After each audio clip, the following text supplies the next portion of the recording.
here. Hi there. I'm still on By break, Hakim. but I can't stop myself from writing scripts, so blame my workaholic self for that. Here's a highly requested video, the so-called economic calculation problem. Now, this is something that really is a non-issue, and most people that invoke the ECP know very little of the details of the nearly century-long now discussion revolving around it. They just read some libertarian Reddit post or something that told them it somehow destroys socialism, when all it does is show the limited creativity of those that defend capitalism. Regardless, let's hop right in and see what all the Okay, so maybe I should let this video play. I haven't watched this video yet. I want to give my own thing on this. Maybe I'll just watch the video, make a few comments, and then watch the rest of it. So. noise is about. This is, of course, timestamped, so feel free to jump around if you'd like. Chapter 1. What is the ECP? Now, the ECP really refers to two separate so-called problems, the knowledge problem and the economic calculation. Okay, so one thing I want to cover real quick before we get into this is that most arguments about the ECP that I have a lot of research on that I've actually done, so I can specifically shit on people for this. And it's really hard to find that information if you don't know where to look. And I had a very hard time finding it. Once I did find it, however, I wrote that shit down and I printed that shit out. And I have folders full of stuff about the ECP and how shit it is. But the idea and a good way to debunk or even just win a debate, in this case, it's somewhat fallacious to do this. But I mean, you have to do some, if you don't want to do all that research, a good thing is learn the first 2 points Mises makes when you are in a debate. What you should do is you should go in and be like, well, this guy, they're going to ask you, how can you debunk the ECP? And all you have to do is, well, I don't think you know what the ECP is. I want you to give me the first point, and make sure to say specifically the first point of the ECP, because they are not going to know it.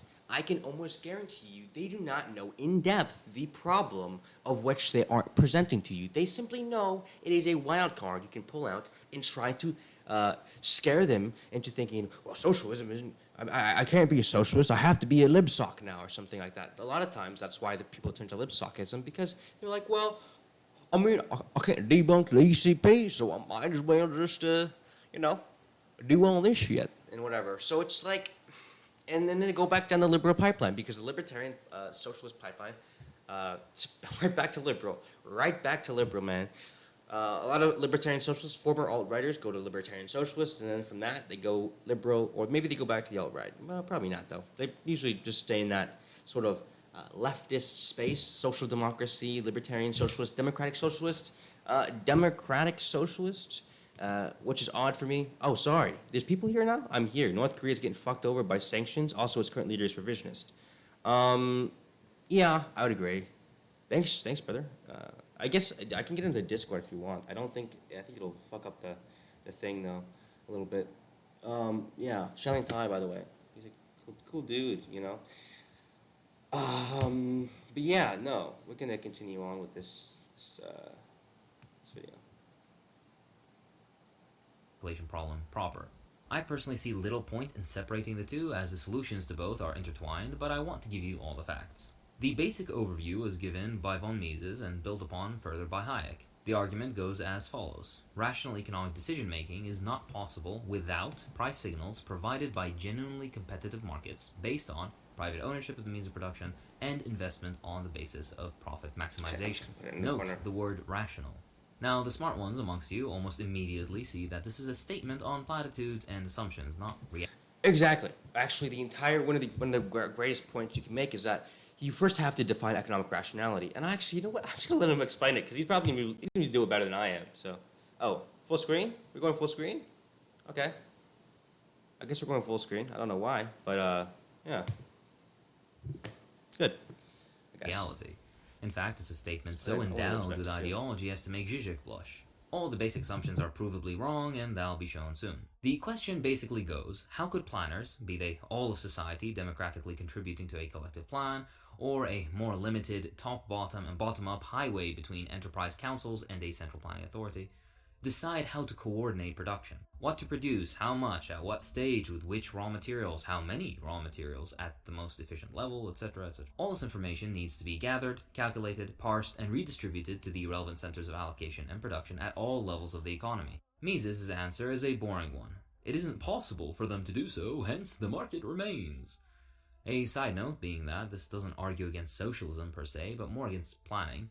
There are advocates for market socialism, for example, of which I am not one of them, and I'll discuss this in a bit as well. Mises' general claim Market that there's socialism no is possible not way we socialism. can gather, process, and communicate all the data in real time across the whole economy in a way that would reflect the complexity, particularly in regards to supply and demand. Seems they never grow out of that phase. Since it can't be done by planning, as apparently it will cause so many errors in production as to bring the whole economy down, it must be left up to the market. In fact, he implies socialism is impossible because of this so-called fact of nature. He further claims that every aspect of production, from the cost of all inputs at all times to the locations of inputs and products and changing demands and tastes of purchasers, is encompassed by price. Hayek's formation of the calculation problem is, in my opinion, much stronger. He retreated from the impossibility argument and instead stated that socialism could possibly calculate rational prices, hence breaking with Mises, but he questioned the practicality of it doing so, implying superior efficiency through the market, so the core of the argument really doesn't change. There is more nuance to this, as with all things, and that'll be touched on shortly. But, Chapter 1.5. Why even bother discussing this? In my opinion, the discussion of the problem is pointless because the vast majority of the people that bring up the ECP line aren't trained economists or even knowledgeable in the field, but a bunch of people who've learned a catchphrase they think is heavier than it really is. Anyone even moderately knowledgeable about what they're talking about would know that this really isn't as damning of a critique as it's made out to be in some places. Even I, who had a recent discussion with someone who's very, very educated, very educated on the ECP and a bunch of other stuff, read, cockshot, all that kind of stuff, was like an ANCAP kind of thing. The problem is he didn't debunk any like this stuff of which he talks about, of which the ECP talks about. He simply was like, well, Cockshot doesn't even make. That's a socialist economist who does a lot of stuff on central planning, by the way. He just makes the claim that he just made the claim to me, and during this debate that we had, or during this discussion we had, instead that somehow, what is it called? Somehow that he didn't provide an adequate model, and that he can computate it accurately, and whatnot, and what sort. No longer arguing that socialism was impossible, merely that the model which he provided was not adequate, which is basically just moving the goalpost. He basically will move the goalpost until, indefinitely, really. I mean, it's odd to me that they do that, and it's weird as shit. But no, they're weird. This doesn't mean the discussion shouldn't take place, though. You should just be a little strategic with the way you go about it. Point out the ignorance in a calm and cordial way, and don't give in to the flawed presuppositions of the argument. For one, we'd have to agree on what rational economic management is. Cut through the propaganda and you'll see that to them, rational only seems to mean what serves the desires of investors and shareholders. To socialists, rational implies meeting needs regardless of profitability. Researching novel treatment for rare diseases is rarely, if ever, profitable, yet it is still a rational thing to do, just not to Mises, Hayek, and their disappointing adoptees. Secondly, we're operating on two different definitions of efficiency. To the pro-market side, they mean profit maximization. They try to dress it up in all sorts of rosy language, but in the end it all boils down to what makes the most money regardless of utility, as they rely on the flawed assumption that whatever is profitable is useful / increases general well-being / improves. Yes, true. Maximization of human satisfaction and wants, which Mises makes in a point later on in the argument, and makes the point that optimal must mean basically a satisfaction of human wants and needs, but therein goes in later to say that somehow profit maximization is a way of doing that. I guess I'm just going to continue letting him explain because he's doing a pretty good damn job of it. Improve society / meets a need, and so on. Even with that said, only the smart ones will get far enough to admit this. To socialists, on the other hand, efficiency is measured according to need first. How many calories? How many housing units? How many roads or hospitals or schools, etc.? Furthermore, the entire argument, and Mises' conception in particular, hinges on a world of horse-drawn carriages and a lack of instant communications. His arguments fall apart when we take into account Liberal satellites, philosophy, the internet, guys. and That's modern what computing. this is what By the liberal 1940s, philosophy does to the motherfuckers. theoretical responses to Mises, Hayek, and co. in relation to the ECP solved this non-issue, especially in relation to consumer goods. By the 50s, Kantorovich proved that you can carry out rational economic planning and optimize production without money. Lange, Davidson, Cockshott, and dozens more have further contributed to this very long and very tired discussion. Very good, guys. So, very cool. just remember, We'll this look is an them up. ideological Oscar Lange. argument, not one based on the facts. A learned catchphrase, like so many others. With that said, though, let's continue on to Chapter 2, the failures of the market. To the disappointment of the people who invoke the ECP, markets, prices, and everything else related in the real world don't exactly work how the argument presupposes. The economist Robin Hanel argued that markets are actually systematically inefficient because externalities are pervasive and because real-world markets are rarely truly competitive or in equilibrium. For all this discussion of supply and demand, ideal and rational prices, self-regulation, etc., important realities are sidestepped. Like, for example, manipulation of supply through arbitrary pricing or market and supply manipulation, hoarding, lobbying, or manipulation of demand, brands as status symbols, psychological targeting for artificial demand, simulated peer pressure, unethical consumer targeting, like for example through children, or through collusion, or one-sided buyouts, or planned obsolescence, or monopolized sourcing, or. The simple matter of the fact is, these idealized, uniformly competitive markets found in textbooks don't exist in reality. Real markets don't conform to those models, are limited and manipulated both internally and externally, and are at a stage of capitalist development in which truly free and fully competitive markets are not only impossible, but also highly undesirable to capitalists and their lackeys. With that said, though, let's start simply. Supposedly, the market is the most efficient mechanism for the allocation of resources. If that really is the case, though, why have they done such a shit job of it all? Boom and bust cycles, the associated severe recessions that drown countless millions into poverty, destroying whole economies in the process. All of this happens due to mismatches between required inputs and produced outputs. I thought prices and market mechanisms were supposed to prevent such gross mismatches. If the market remains so efficient, why is it that when these disastrous failures happen, capitalism isn't saved by market mechanisms, but by government bailouts and pump priming? Legitimately, if the market was really as great as it's painted out to be, why is it that practically all of developed capitalism has been crawling along economic stagnation since the Great Recession? Growth of inequalities unparalleled, stagnant wages, the crumbling of infrastructure, hell, even climate change. How is it that the all-knowing and all-efficient market hasn't solved any of these issues, and practically everything that benefits the general populace over the profits of a few are so dependent on state financing and public sector efforts? But government meddling, blah blah, it's the same tired argument over and over. The basic economics theory that as long as enterprises are free of state interference, basic economics, markets would suddenly make so everything as pretentious, productive dude. and efficient The guy as is can be, bored. and all for the public good too. But this vision greatly overstates the role of markets. Aptly put by Cockshott, even in so-called market economies, markets of the sort described in economics textbooks are the exception restricted to specialist areas like the world oil and currency markets. The main industrial structure of an economy depends on a complex interlinked system of regular producer-consumer relationships in which the same suppliers make regular deliveries to the same customers week in and week out. Markets are anything but rational at allocating resources if we're being honest, and the claim of price signals being the shining star that guides the night guide This to video Bethlehem was is fucking banging, equally, dude. Oh my god, I didn't even look at let's the just chat. say putting too much faith in the Imagine on our price signals are good at indicating where profit can be made, so that Facts. industry is mobilized. But profitability, if we're being Markets generous, are good, is only guys. tangentially Buy our linked to products, society's well-being. please. They can claim Buy all them. they like that the only way to profit is to solve the needs or wants of the consumer, but that is demonstrably not true. Firstly, this depends on you being a consumer in the first place, meaning you have to spend money to even get a look from this benevolent system. Even with that said, there are many ways to profit while neglecting or harming consumers at all levels. People starving in the wealthiest country on earth is an example of this.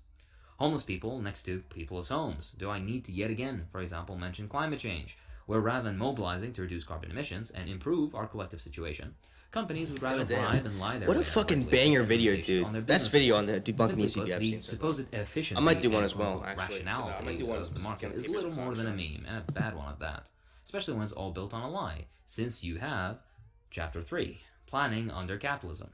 Why yes, planning as expansive, if not even more expansive than ever occurred under the USSR takes place every single day in practically every firm under capitalism. Of course, in between firms, companies operate on a market, but internally there is no market. Strange, as the market purists want you, and imperial perfect countries they extend criminal loans to believe that markets are the solution to everything at every time, everywhere. In reality, which sadly doesn't exist within those basic economics textbooks we're always told to consult, there is no internal market in large, well-functioning companies. The different departments, stores, trucks, and suppliers do not compete against each other in a market. Everything is actually coordinated. Walmart and Amazon are excellent examples of this phenomenon. These are no small economies either. Walmart's revenue is to the tune of around $500 billion, a little over half that of the USSR's GDP in the 70s. The comparison can't really be made accurately in this case, but it's just to give you an idea of the scale we're working with. But hold on, the knowledge problem of Mises, in which there are far too many calculations to make and far too many inputs and outputs to keep track of, doesn't seem to be affecting Walmart or Amazon in the slightest. Well, simply, that's because he was... I'm not sure actually about this part because I know that the Walmart stuff doesn't actually technically debunk it. I don't think he's a Walmart Andy though. So he's not even a Walmart Andy. He's just using the example that planning happens in a entirely different way in capitalism. Actually, he's just explaining planning in capitalism. What am I doing? Okay, sorry. was wrong, or more appropriately, was limited by the period in history he was writing in. The exact details would make this video longer than it already is, so I'll leave the appropriate book recommendations at the end of the video for those interested. But the complexity of Walmart versus an entire economy are two different things. Modern-day firms are islands of planning in a sea of market mechanisms, so you're still wrong, somehow. These grievances aren't particularly incorrect, just more misplaced. Walmart, Amazon, and dozens of other massive companies are at the forefront of developing both supply networks as well as algorithms and software for maximizing their efficiency towards their final end, profit. This is a fine experiment, both in theory and in practice. I guess he's true there. He's not a Walmart Andy, actually. A humane and he's using truly a good rational argument economic in model. this case. Ironically, this really does reflect Marx's words. What the bourgeoisie therefore produces, above all, are its own gravediggers. This isn't even mentioning the historic presence of planning in supposed capitalist success stories, such as South Korea and Japan. Planning is done all the time under capitalism. The only difference is, who's the planning done for? Chapter 4. Planning under Socialism and Supposed Inefficiencies. Historically, planning was practiced in several countries. First and foremost amongst these is the USSR, the country that began as a backward land of peasants, devoid of industrial production, that within 3 decades became a modern nuclear superpower that conquered the cosmos. Now, this should go without saying, but modern planning will look very, very different than what it looked like in the USSR on account of our radically different conditions and levels of technology. For most of its existence, the USSR only planned a small group of inputs, around 10,000 out of an economy of over 10 million outputs, by hand. All this in light of constant international vilification, sabotage both internal and external, military threat, diplomatic isolation, economic sanctioning, on and on. The very fact that they managed to achieve what they did with these constraints is nothing less than impressive. With that said though, the supposed inefficiency of planning, particularly Soviet planning, is the main criticism aimed at socialism even to this day. Some of the honest criticisms have their place, while a lot of them are kinda in the vein of shooting somebody in the leg and then blaming them when they can't walk afterwards. Let's be fully clear. There were clear deficiencies of Soviet-era planning, some a result of their conditions, a lot more that they could have changed by their own hand, but didn't. It's outside the scope of this video to discuss this in depth, but we can briefly touch on it for now. The claim goes that, due to the sheer scale of bureaucratic task involved with planning a major economy, inefficiencies occur and the market is a superior option. This is explored by Cockshot when he says, "If there are hundreds of thousands or perhaps millions of distinct products, no central planning authority could hope to keep track of them all. Instead, they were forced to set gross targets for the outputs of different industries. For some industries, like gas or electric power, this was not a problem. Electricity and gas are undifferentiated. A kilowatt is a kilowatt, no argument. But when you turn to consumer goods, clothes for example, the range of products was too big and targets were set in terms of monetary output. The plan would specify a growth in the value of output clothing, furniture, etc. What this translated to then depended on the price structure.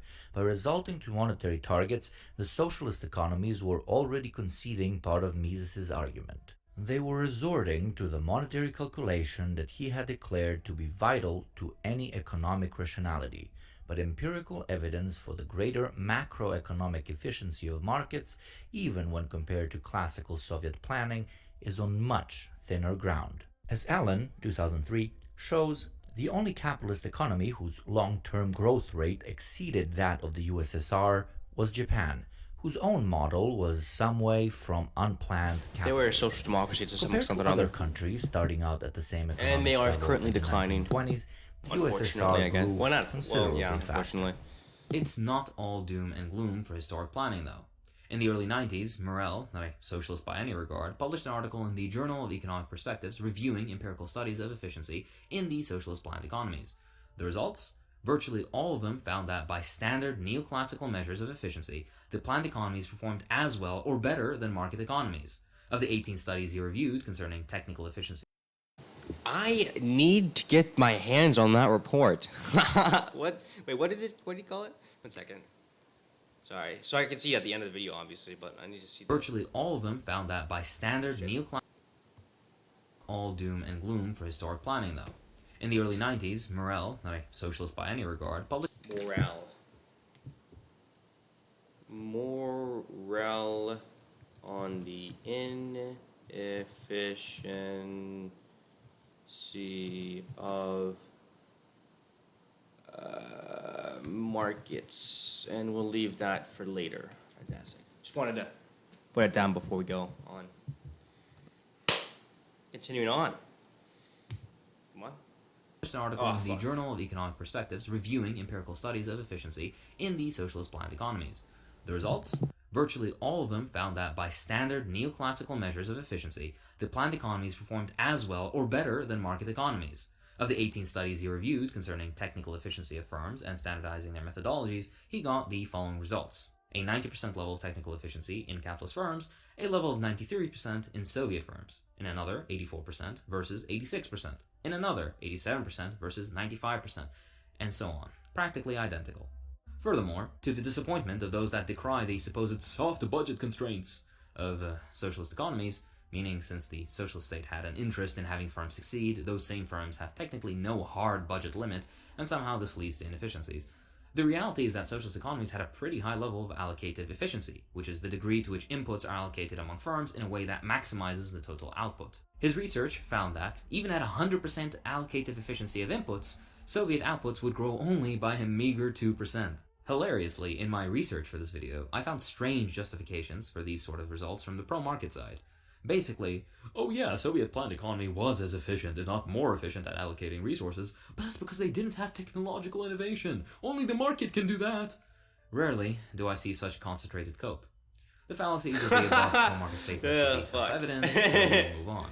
Building up from this point, another mistakenly held belief is that prices within planned economies were arbitrarily set exchange ratios without any relation to the relative scarcities or economic values of inputs. The idea being that only the market can set prices close to equilibrium levels. This, too, is complete nonsense. Erich Dietzenbacher and Hans-Jürgen Wagner studied the phenomenon in comparing East and West German data and found that the divergence from so-called optimal neoclassical prices to be identical between the two countries, 16.1% and 16.5%.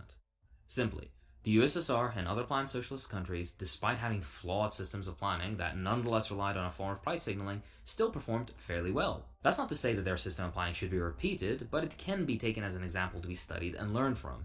Furthermore, history has shown that planned economies, even with their historical shortcomings, prove Mises and Hayek's criticisms to be generally unfounded.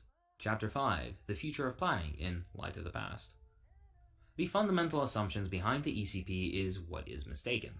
What do markets do under capitalism? They are mechanisms for capital to reproduce itself. This behavior is rational in that it has a rationale, but it doesn't make it desirable for social ends. The point of socialist economics isn't to replicate this, but to break the rule of capital altogether. The point isn't to beat the market at its own game, but to simply create a truly rational mechanism for the production and distribution of goods. Now that's all well and good for historic planning, but socialist planning in the future should look different, right? Well, you're exactly right. The core of Mises' argument is that prices and costs are the best way to compare between alternative forms of making things, and to arrive at that which is most efficient. Mises seems to miss the possibility of a socialist economy setting internal prices, not as an expression of market value, but as an expression of alternative options in order to move resources between enterprises. I think that was Oscar Lang's model. I don't know, actually. Let me just continue on with the video. With enough data and enough math, you can calculate your way to efficient prices. But even that is unnecessary. The modern argument, which has its roots as early as the 1930s, is to use labor time as an alternative to prices, something Mises himself conceded. Furthermore, with modern computing, it wouldn't be too difficult to maintain up-to-date figures for the labor costs of each input to the production process. But labor values have limitations. Yes, but so do prices. Any scalar measure will have limitations as production is a multifactorial process. As previously mentioned, this issue has been solved nearly a century ago at this point. Kantorovich developed a form of in-kind calculation, meaning a non-monetary form of meeting the general constraints of production on top of labor time. No need for prices, and efficient too. It was never applied in the USSR due to the limitations of technology at the time, but by the 1990s, the story changed. What this means is that, since the illegal and undemocratic dissolution of the USSR, all of the criticisms of Mises and Hayek and co. have more or less no place anymore in the discussion. The exact details of modern planning is outside the scope of this video, but do take a look at Kochot's excellent Towards a New Socialism, in which he lays out a lot of the how and why. Actually, I haven't read that one, but I have. Don't worry, more book recommendations are to come, as always. I have read a lot of articles and stuff. The knowledge problem isn't a problem anymore. The rational allocation problem isn't a problem anymore. The pearl clutching, but no price signals problem isn't a problem anymore. I'd argue most of these weren't even problems to begin with. Our future goal is to develop systems of wide and all-encompassing democratic participation between enterprises and planning committees, and vice versa. Countless ideas exist, and all that's missing is some software and a bit of organization. Capitalism truly does create its gravediggers. Chapter 6. The Failure of Argumentum ad ECPum. In this section, we can touch on how the ECP fails on several fronts as an argument against socialism. If you particularly hate yourself, this Cato Institute article really lays out all the tired claims of this argument. At first, they claim Mises' critique of the ECP has never been debunked. I assume they haven't done any of the reading, because this is just not true. There isn't even just one debunking of it, by the way, there are several.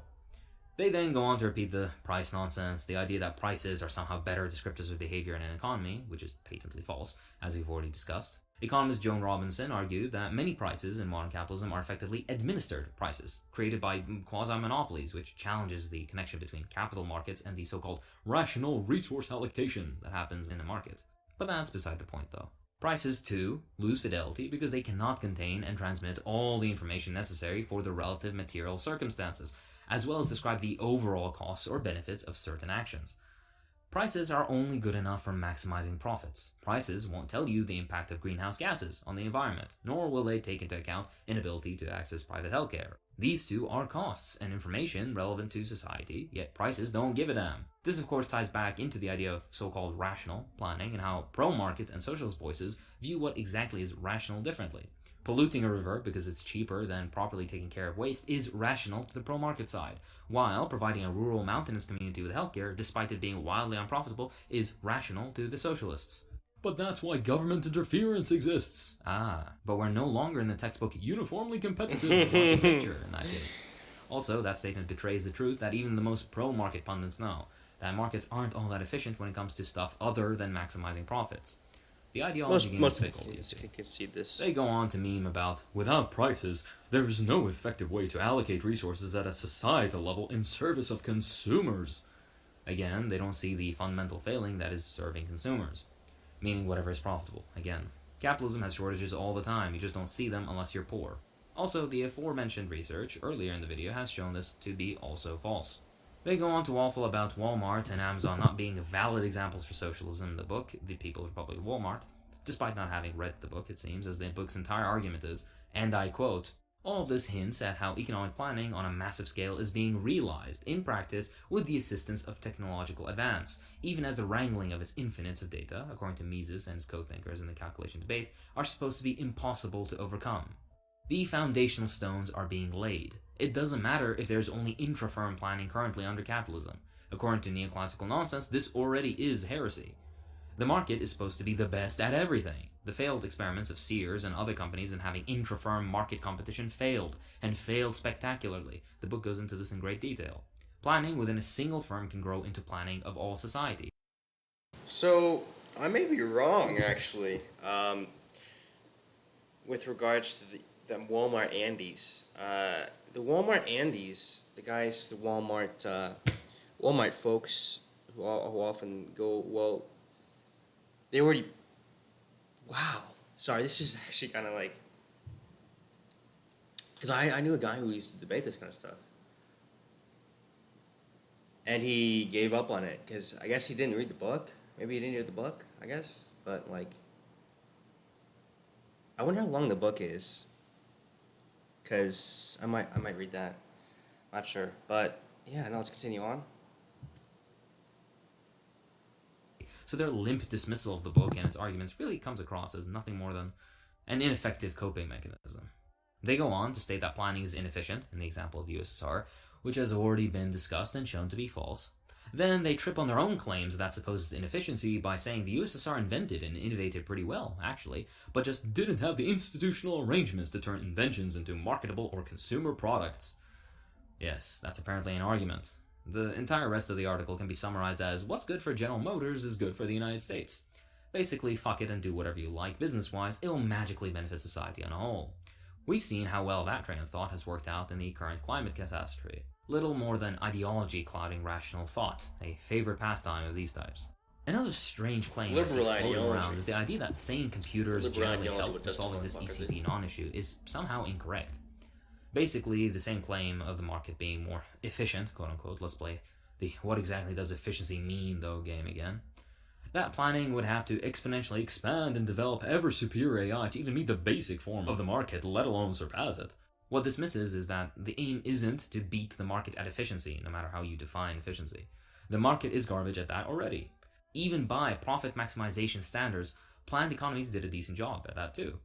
That's beside the point, though. The point is to do a good enough job so that production is maximized in a rational way, so that all base needs of the population are met. We're not aiming to create markets by circuits and silicon. We don't need to replicate the market with computers. Our aim is to replace it altogether. But a planned economy will have no freedom, and no right to property, and no... blah blah, same tired arguments you've heard a million times already. There's no freedom under capitalism when you have to sell your labor power to survive, and private property, meaning that which is used for the expansion of capital, as Marx said, has already been done away with for 9/10 of the population. How many stats on global inequality and how half of the Earth's wealth is in the hands of like 10 people do you need to see before the truth hits you? On a side note, why do these types defend billionaires so much? The economists are on a payroll, so I get their grift, but some dude sitting in Arkansas behind a monitor, honestly, why? But the USSR fell apart, which they exclaim without knowing the first thing about Soviet economic planning, political structure, or social organization. The first experiment of socialism on a large scale achieved amazing feats even with all the hurdles in its way. That's not what I would consider a failure, especially given that it was the first ever attempt. I think the pro-capitalist economist Brian Kaplan said it fairly well. The collapse of communism has led Austrians to loudly proclaim that Mises was right. However, current events do nothing to show that economic calculation was the insuperable difficulty of socialist economies. There is no natural experiment of a socialist economy that suffered solely from its lack of economic calculation. Thus, economic history, as well as pure economic theory, fails to establish that the economic calculation problem was ever a severe challenge for socialism. Holy shit, wait, honestly, who said so that? Many Who said that? Lack of economic calculation. There's no natural economic calculation was claimed that Mises was right. Kaplan said it fairly well. Amazing feats, even with all the hurdles in its way. That's not what I would consider a failure, especially given that it was the first ever attempt. I think the pro-capitalist economist Brian Kaplan said it fairly. Brian Kaplan. Brian Kaplan.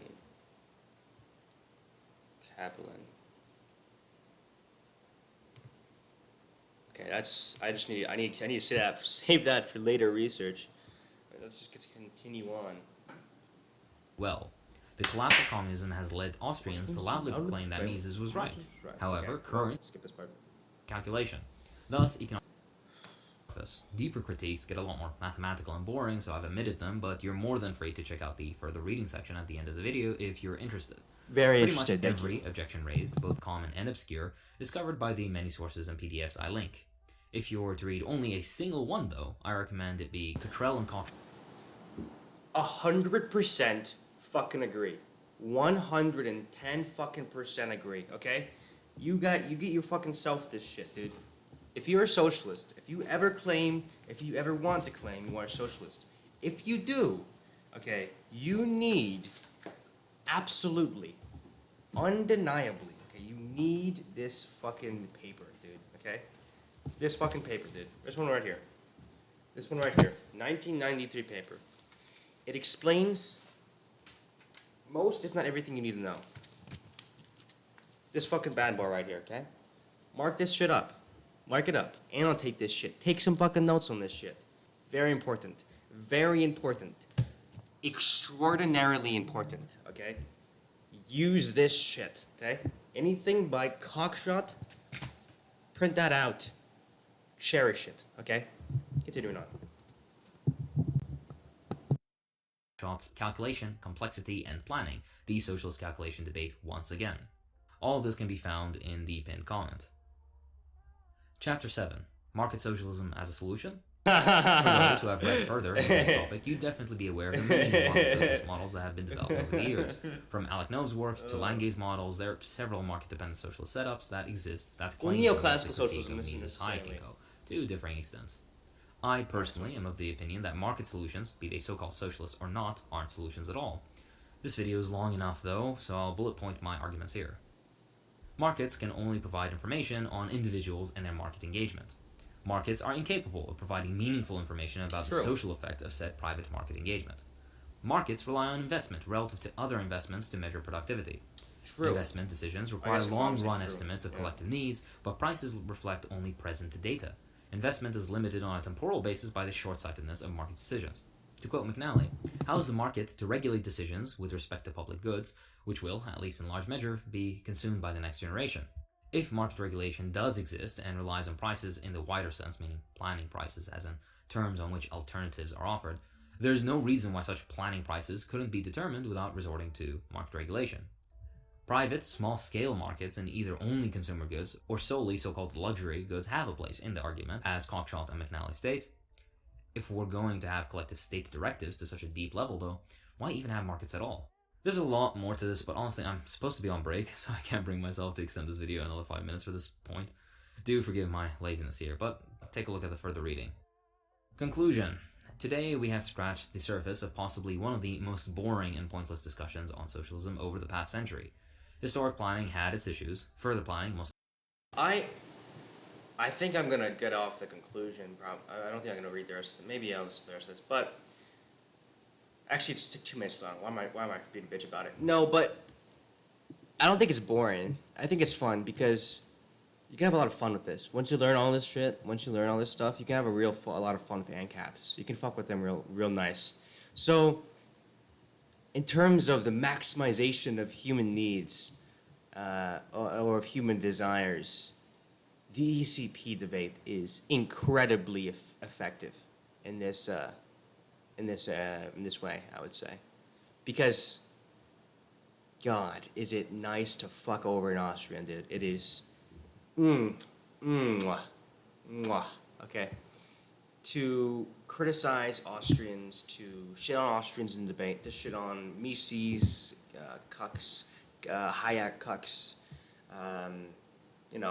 libertarian cucks, any liberal, philosophical, ideological stance, the logical extensions of liberalism, and such. Hilarious and fun to shit on. I never, ever, what's it called? I forgot what I was going to say. I never, ever do something. I don't know what it is. However, let me start recording. Let me just see if that's the recording. We can just keep recording and maybe we'll just not. Overloaded already. Overloaded already? Are we dropping frames? How fast are we dropping frames? Okay.